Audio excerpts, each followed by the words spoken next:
सभापती महोदया, प्रधानमंत्री पीक विमा योजना नेमकी कुणासाठी आहे? शेतकऱ्यासाठी आहे का कंपन्यासाठी आहे? हा प्रश्न पडावा इतपत या योजनेची परिस्थिती आहे। सभापती महोदया, मला आपल्याला आकडेवारीवरून सांगायचंय की 2016 ते 2023 ह्याच्या दरम्यान फक्त महाराष्ट्र राज्यामध्ये केंद्र सरकारचा हिस्सा, राज्य सरकारचा हिस्सा आणि शेतकरी हिस्सा असं मिळून जवळपास कंपन्यांना 33,060 कोटी रुपयाचा प्रीमियम त्या ठिकाणी भरला गेला आणि कंपन्यांनी जो क्लेम त्या ठिकाणी शेतकऱ्यांनी दिला तो आहे फक्त 23,874 कोटी रुपये। सभापती महोदय, ह्याच्यातून एवढं दिसतंय की जवळपास 9,186 कोटी रुपयाचा नफा 2016 ते 2023 च्या दरम्यान या विमा कंपन्यांनी त्या ठिकाणी कमावलाय। सभापती महोदय, माझी आपल्या माध्यमातून केंद्र सरकारला विनंती आहे की कंपन्याचं भलं करण्यापेक्षा आता ह्या योजनेमध्ये बदल करणं किंवा काही धोरणात्मक बदल करणं सरकारला गरजेचं आहे। 1 हेक्टरचं पीक संरक्षित करण्यासाठी प्रीमियम पोटी कंपनीला जवळपास 18,000 रुपये 1 हेक्टरी त्या ठिकाणी केंद्राचा हिस्सा, राज्याचा हिस्सा आणि शेतकऱ्याचा हिस्सा म्हणून दिला जातो आणि मदत मिळताना मात्र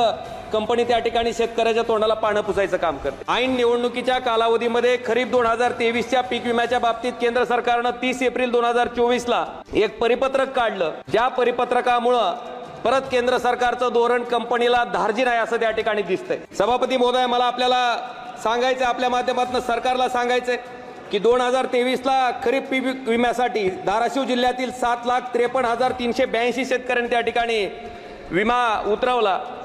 पैकी 5,19,273 शेतकरी त्या ठिकाणी या विम्यापासून वंचित आहे। सभापती महोदय, त्याचबरोबर बार्शी तालुक्यातील 88,560 शेतकऱ्यांनी त्या ठिकाणी पीक विमा उतरवला। पैकी जवळपास पूर्ण शेतकरी त्या ठिकाणी विमा अग्रिम मिळालाय पण विमा मिळण्यापासून त्या ठिकाणी वंचित आणि औसा तालुक्यातील 1,27,381 पैकी जवळपास 33,605 शेतकरी वंचित आहेत। त्याचबरोबर निलंगा तालुक्यामधले 1,46,716 पैकी 49,185 शेतकरी 49,185 शेतकरी त्या ठिकाणी वंचित आहेत। सभापती महोदय, आपल्या माध्यमातून मला सांगायचंय की हे परिपत्रक ऐन निवडणुकीच्या काळात आचारसंहिता असताना सरकारनं त्या ठिकाणी काढलंय। हे परिपत्रक जाचक आहे ज्याच्यामुळे पीक विमा त्या ठिकाणी शेतकऱ्याला मिळण्यापासून अडचण येते आणि हे परिपत्रक रद्द करावं असं मी माननीय भारत सरकारच्या कृषी मंत्री महोदयांना 1 जुलै 2007 रोजी वैयक्तिक पत्राद्वारे मी त्या ठिकाणी मागणी केली आहे। माझी आपल्या माध्यमातून केंद्र सरकारला विनंती आहे की ह्या पीक विमा योजनेच्या बाबतीत केंद्र सरकारनं फेरविचार करावा।